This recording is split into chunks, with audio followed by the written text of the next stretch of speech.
This segment brought to you by SureCrop, liquid crop nutrition delivered right to your farm. We're back. Now Dwayne and Sarah discuss sorghum.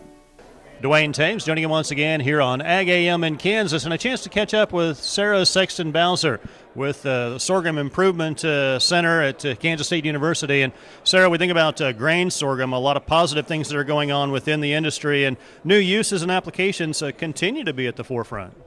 Exactly. I work for the Center for Sorghum Improvement, a collaborative platform for farmer partnership and investment in the sorghum research pipeline. And what we're orienting towards is really connecting all enhancements for sorghum towards market value applications. And so how do we exploit the vast diversity? There's over 40 different accessions within sorghum, and so much is left untapped that we really need to access and capitalize on to make sorghum more advantageous for our end users and grow markets. As we talk with farmers out in the countryside, there's a hunger for new applications, for value-based applications, whether that be in the food industry, pet food industry. We had conversations on here this morning, cattle industry, ethanol, etc. And so really looking at exploiting sorghum, filling up that investment platform so farmers can see derivatives of that research back at their farm level.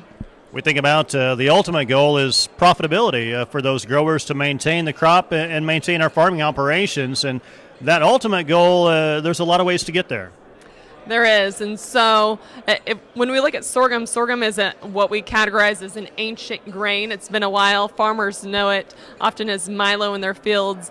And so how do we start to think about new and novel applications for the grain? We have a project looking at enhancing certain properties, protein properties of sorghum for the swine industry, and doing feeding trials of existing sorghum material out there that already has that built into it, and so seeing if we can prove out and provide value, high value outcomes for swine feeders, so in turn they can share back those opportunities and create a more robust market for farmers within regions of that. So that's an example of projects. Also looking at biological and animal and human health outcomes. So sorghum has all these cool things that we hear about in blueberries and wine and coffee, antioxidants, phenolic compounds, and so what can we do to concentrate and extrapolate those properties in sorghum and create high value market streams?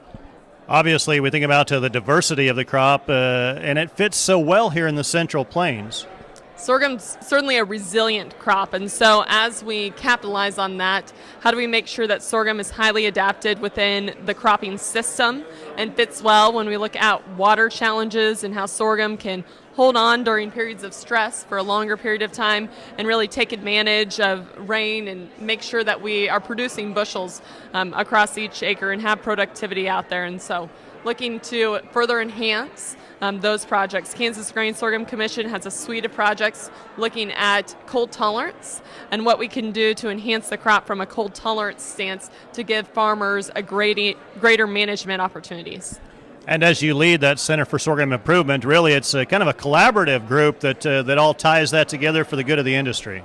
It is. That's the novel approach that the Collaborative Center provides. So it provides an opportunity for private companies to invest. Sorghum farmers are at the table with their in-field lens and viewpoint and priorities, pushing the research, and then the university, Kansas State University, is a partner in establishing the program. And so really bringing the players to the table to make a meaningful difference. So we're not just creating new and novel science that sits on the shelf, and we're not just having farmers sit around a coffee table and say, well, I wish someone would do this. I wish someone would invest in create research capacities in this area. We're creating the entire stream of players around the table in a collaborative platform to make a meaningful difference in the field.